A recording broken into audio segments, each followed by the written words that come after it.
My brother's bride tried to erase me from his engagement party, but my daughter exposed her lies and turned their fairy tale into her collapse.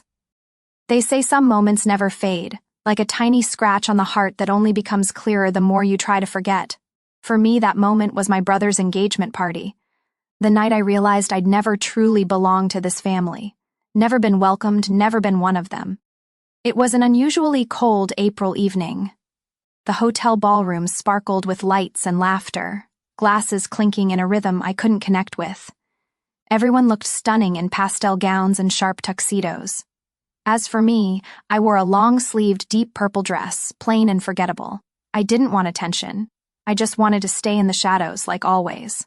Beside me, my daughter Emily clutched my hand, her wide eyes dazzled by the twinkling lights and the pristine white floral wedding cake. "Mom, is this like the parties in princess movies?" she whispered, full of wonder. I tried to smile, but my heart sank. Ryan, my brother, stepped onto the stage with his fiancée Meredith. They looked like they had walked straight out of a magazine. Ryan wore a tailored cream suit, and Meredith shimmered in a silver gown, hair pinned up, makeup flawless, eyes cold as ice. When Meredith's gaze swept the room and landed on me, I saw it. Her expression changed like she had spotted something that didn't belong. A second later, she leaned toward my mother and whispered something. My mother didn't ask for clarification, she just nodded. That familiar, final kind of nod that had made so many decisions for me growing up. She stepped away from her group of guests and walked toward me. Her heels tapped sharply against the marble, her shadow stretching behind her in the glow. "Angela," she said, her voice low but crisp, "please don't go near the stage tonight." I blinked. "Why?" "Meredith feels your presence might bring discomfort. You understand, don't you? This is Ryan's special day." A sharp sting spread through my chest. I said nothing. I wanted to believe I had heard her wrong or that she was joking, but her face didn't change. No anger, no emotion, just a cold indifference, like what she said was obvious and not up for discussion. I heard myself ask, "You mean I bring bad luck?" "Angela?" She sighed, tilting her head. "You know how things have always gone. Your father passed away on your birthday. Your marriage didn't work out. I'm not blaming you, but today isn't the day to take chances." I couldn't breathe. The room still buzzed with music and laughter, but to me it all fell silent. That old familiar feeling returned, that I was the odd piece that never fit, never meant to be part of happy moments. I nodded. No protest, no questions, just nodded, because I was used to being excluded. Because I no longer had the strength to prove I wasn't a risk. Emily tugged at my hand. "Mommy, why aren't we taking pictures with Uncle Ryan?" I bent down and brushed her hair gently. "Because not everyone sees special the way we do, sweetie." Emily frowned, confused, but the look in her eyes, first puzzled, then quietly shifting into something else, told me she was beginning to understand something she shouldn't have to. And I didn't yet know that look from my 7-year-old daughter would spark what no one in that room would be able to forget. I don't remember the exact color of the dress I wore that day, the day I became a ghost in my own family, but I remember the phone call. It rang around 7 p.m. while I was coloring my science homework with a nearly worn-out pencil. My mom ran to answer it. When she returned, her face was pale. No one said a word. I asked, "What's wrong, Mom?" And she simply said, "Your father won't be coming home." My father died in a car crash, a sudden rainstorm, a head-on collision on a slippery road. He was on his way to buy my birthday cake. I had just turned 8. That night, I didn't just lose him. I lost my mother's warmth. She never said I was to blame, but she never denied it when others implied I might be. I once overheard my aunt whisper to my mom in the kitchen, "If he hadn't gone out for that cake, maybe things would have turned out differently." My mom didn't nod, but she didn't object either. She just stirred her coffee. That's when I learned to live quietly. People whispered that I was unlucky, that maybe I brought misfortune. I didn't fully grasp those words at first, but I began to notice how my mother's eyes would change when I entered the room, how her voice was always softer when she said Ryan's name. My brother, born 2 years after that fateful day, like an attempt to fill the void I had unknowingly left behind. Ryan had everything I didn't: attention, pride, expectations. I wasn't jealous. I loved him. When we were little, he used to grab my hand at family gatherings and whisper, "Angela, come play with me." He was the only one who made me feel seen. But that changed. In high school, Ryan shined. Smart, athletic, popular. Meanwhile, I lost my scholarship due to depression. I wanted to become an architect, but no one in the family believed I could do something practical. They said girls should be more realistic. Who's going to hire someone to design houses? I fell in love at 21. He was gentle, patient. I thought I had found a safe harbor. But after 2 miscarriages in 3 years, everything fell apart. He left a letter on the table. I tried, but every day with you feels like a wound I don't know how to heal. I didn't blame him. I was used to being left behind quietly. For years, I drifted. No direction, no anchor. Only Emily kept me grounded. Doctors said I had less than a 20% chance of a successful pregnancy. But Emily arrived healthy, strong-willed, radiant like a miracle. And my mother? She held the newborn in her arms and said, "Let's hope she doesn't carry her mother's fate." I thought I'd grown numb, but a single sentence like that made me want to vanish. What I never got used to was how my heart still clung to the hope that one day my mother would hug me. Not out of duty, but because she truly wanted to. But even tonight at Ryan's dazzling engagement party, I was still on the sidelines. My mom stood on stage hand in hand with Meredith, her perfect future daughter-in-law, beaming for the cameras. No one mentioned me. No one noticed me. I knew if I slipped out quietly, no one would call me back. No one at all. Only Emily still held on to my hand, as if her world didn't need anyone else but me. Her eyes showed no fear, no confusion, but something in them made me shiver, as if she was about to do something I wouldn't be able to stop. Emily swayed beside me, her hands dancing to the music only she could hear. The lights reflected off her soft brown hair, making her look like a tiny angel lost in a world of invisible rules and quiet prejudice. I looked down at her, trying to swallow the lump in my throat left by my mother's words. "Mommy, what does that cake taste like? Is it vanilla like the one I like?" Emily asked, eyes wide like glass marbles. I nodded, trying to smile. "Maybe, but I think we should stay here, okay?" She tilted her head, puzzled.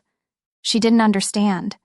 And honestly, I couldn't explain to a 7-year-old that her mother wasn't allowed near her own brother on his big day just because some people thought she brought misfortune. Emily squeezed my hand gently, her little warm hand. "Mom, is it because we got here late?" I bent down, forehead to forehead with her. "No, Angel, you didn't do anything wrong. If there's one thing in this world that kept me from falling apart, it's Emily. After all the heartbreak, she's the only reason I still believe I'm worthy of love. I used to think I couldn't be a mother, that my body was just an empty shell incapable of holding life. But then Emily came miraculously, like the world still owed me one last chance. I remember the first time she had a fever at 10 months old. I was so panicked I held her all night, afraid to even blink.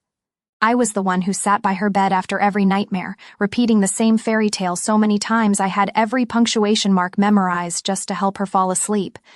No one helped me in those early years. Not a single phone call from my mother, not a word from any relative. But Emily was never short on love. I once promised myself, no matter how much the world turned its back on me, I would never let my daughter feel as alone as I once did. And yet, here we were at a family party where she saw the disapproving look from her grandmother, the awkward silence from the aunts and uncles, and Meredith's cold smile the moment we walked in. I could only hope Emily didn't notice that she was still innocent enough to believe in beautiful things. "Mom, can I go look at the candy table?" "Just look. I promise I won't take any," she whispered. I nodded. "But don't go too far from me, okay?" She giggled and took off, her dress fluttering behind her with each skip. I watched her small figure disappear into the crowd, my heart swelling with a mix of sweetness and ache. No one here understood me, and they didn't need to. But Emily, she saw me, listened to me, believed in me with no conditions. When she came back holding a pink candy someone had given her, I raised an eyebrow. "Didn't you promise not to take anything?" "I didn't take it," Emily chirped. "The man at the table said I was the cutest girl tonight and told me to pick one." I laughed. "You really know how to melt people's hearts." She sat beside me, propping her chin on her hand like a little grown-up. "Mom, how come no one asked you to be in any pictures? Don't they know you're the best at posing?" I said nothing. That question, so simple, cut deeper than any insult. I awkwardly brushed her hair and murmured, "Sometimes people don't realize what's special until it speaks up." Emily looked up at me, her expression suddenly serious. "Do you think if I speak up they'll understand how amazing you are?" I shivered. "Emily, all you need to do is be yourself. I'll handle the rest." She nodded, but I could feel something stirring inside her like she was planning something I couldn't stop. And even though I was nervous, I couldn't dim the light growing inside her, a light I had never dared to ignite for myself. I thought I could quietly stay in the background until the party ended, keeping the peace for Emily's sake. But life never favors those who just want calm. The MC's voice echoed through the hall, inviting both families to the stage for the ring ceremony. Music swelled, sweet and elegant, like sugar coating a cake that had already gone stale. People moved. Lights shifted to the front. I stayed where I was, alone among the emptying chairs, wearing that familiar faint smile like a mask I knew too well. Emily glanced around, then tugged at my sleeve. "Mom, why aren't we going up?" I bent down and whispered, "Because today is Uncle Ryan's day, and sometimes people don't want anyone else messing with the picture they've painted." She frowned. "But you didn't mess anything up." I tried to respond, but my throat closed. How could I explain that just existing made them uncomfortable? Emily didn't say another word. She just sat there, feet swinging, but her eyes stayed on the stage, watching those perfect smiles under the lights. I didn't notice when she slipped away, not until I saw her light blue dress weaving through the chairs toward the front. I froze. "Emily?" I called softly, voice cracking. "Come back!" But she didn't stop. She didn't rush either, just moved with a quiet confidence like she already had a plan. I pushed through the crowd, whispering apologies, trying not to draw attention, but it was too late. People had started to notice Emily. The whispers began. She stopped near the stage. From where I stood, I saw Ryan smiling awkwardly, while Meredith's eyes turned icy as she spotted my daughter. My mother stood behind them, stiff, lips pressed tightly. Then Emily walked right up to the microphone on the podium. My heart nearly stopped. "Emily, no!" I almost cried out as the music faded.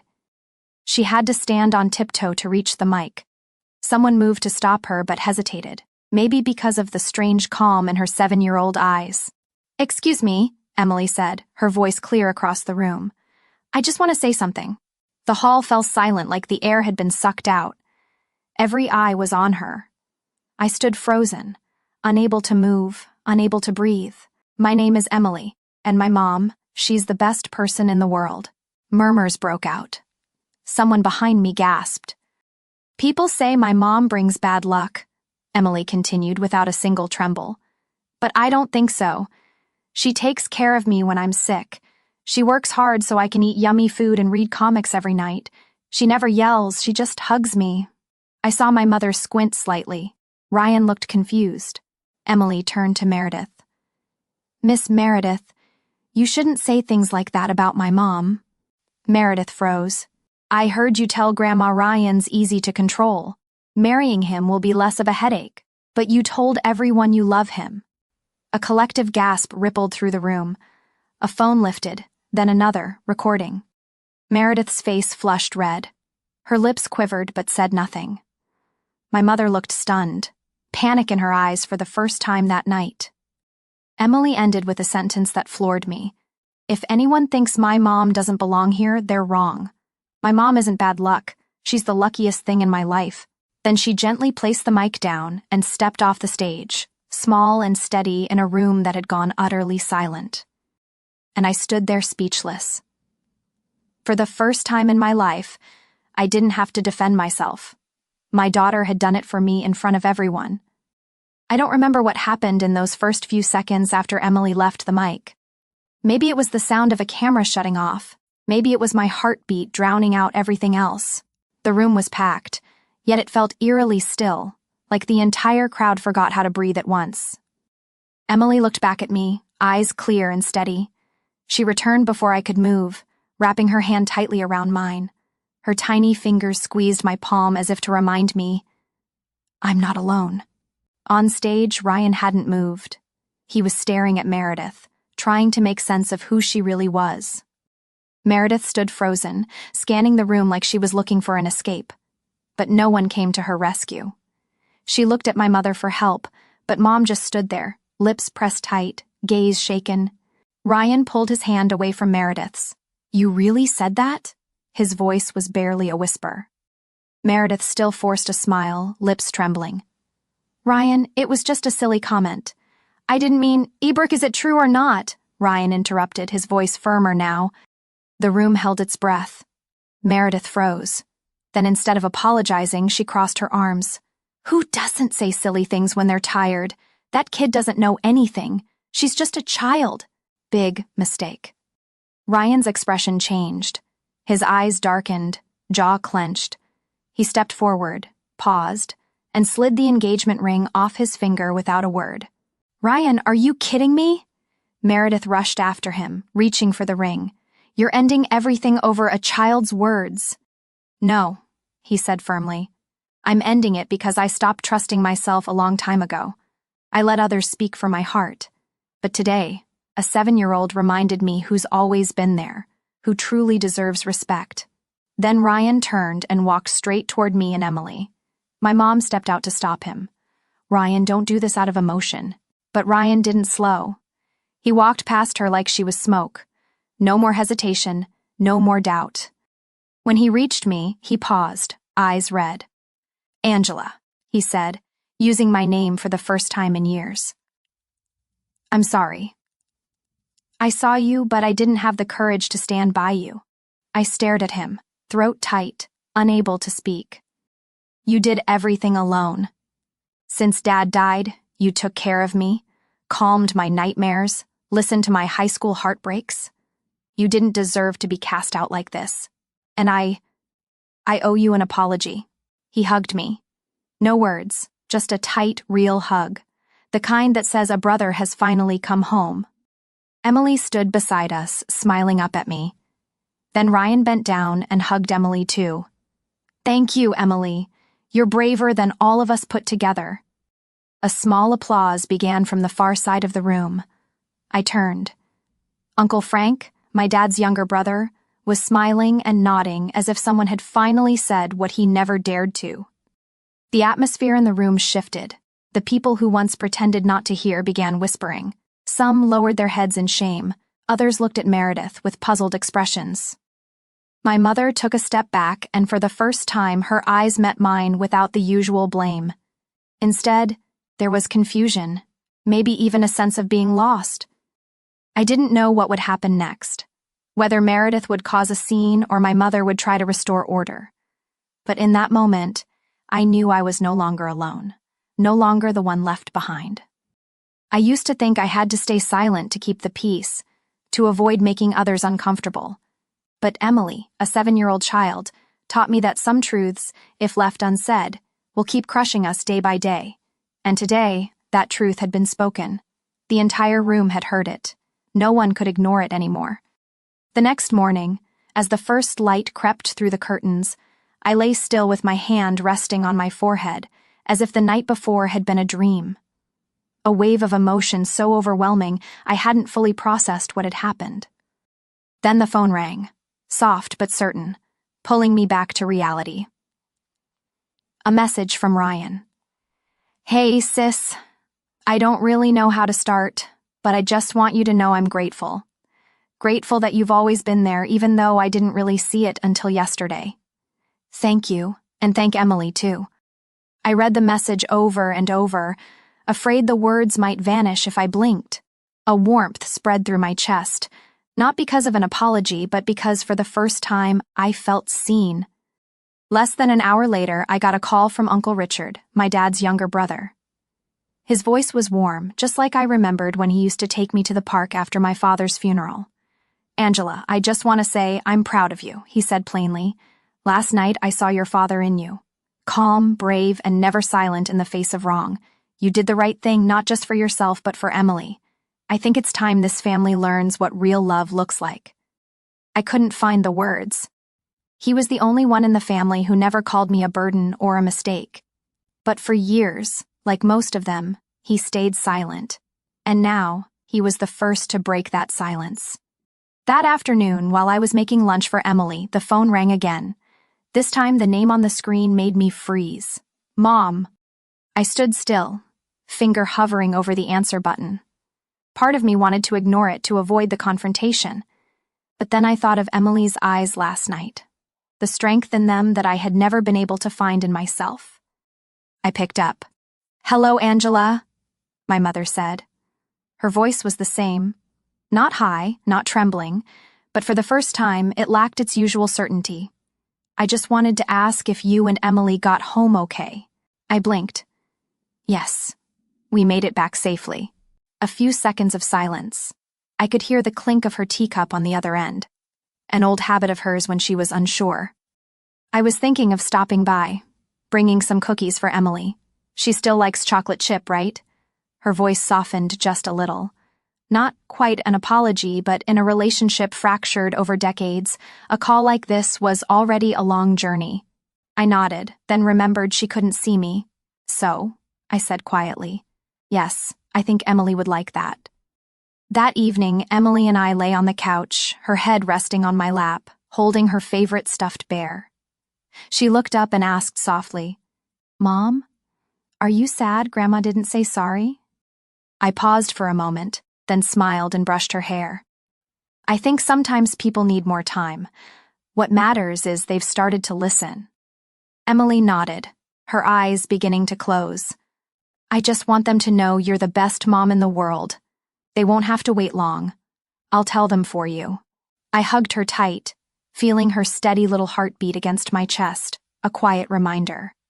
I am not alone. The next day, a bouquet of flowers was delivered to our door.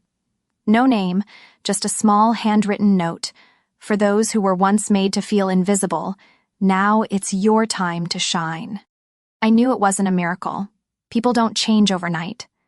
But I also knew because of Emily, a door had opened. Not one inviting me into a party I was once excluded from, but one leading me out of the limits that had been placed on me my whole life. And for the first time in years, I didn't just step out. I walked forward, believing I deserved it. I was no longer the one labeled bad luck. That night, after Emily had fallen asleep in my arms, I sat alone on the little balcony of our apartment, a warm cup of tea beside me, the flickering lights from the windows around us pulsing like the heartbeat of the city. I thought about everything that had happened over the past few days, things I wouldn't have believed if someone had told me in advance. I used to think silence was the only way to survive in a family that branded me as unlucky. I accepted the sidelines, convinced that quiet sacrifice was all I had to offer. But Emily, my 7-year-old daughter, stood tall in a room full of adults and said aloud what I never dared to. And I realized then, I was never unlucky. I was just the first one in our bloodline brave enough to break the cycle. For years, they called me a problem or a bad energy. But when I looked closer, what I really brought was honesty. A voice that didn't bend to the unspoken compromises everyone else had grown used to. I didn't follow the rules they taught. Stay silent to keep the peace. Endure so no one loses face. Bear the weight to avoid hurting anyone's feelings. And because I was different, they decided I was the problem. Turns out the problem was never me. It was the silent system within this family, a place where pain was hidden, and anyone who spoke up was seen as a threat. And Emily, a little child, taught me that speaking up isn't disrespectful. It's a form of love, a way of protecting what's right, a declaration that says, Mom deserves better. I used to shrink myself to fit into the mold others set for me. I used to ask how I could fit their image. gentle but never defiant, present but never seen, kind but never asking for anything in return. But not anymore. I won't shrink to meet anyone's expectations again.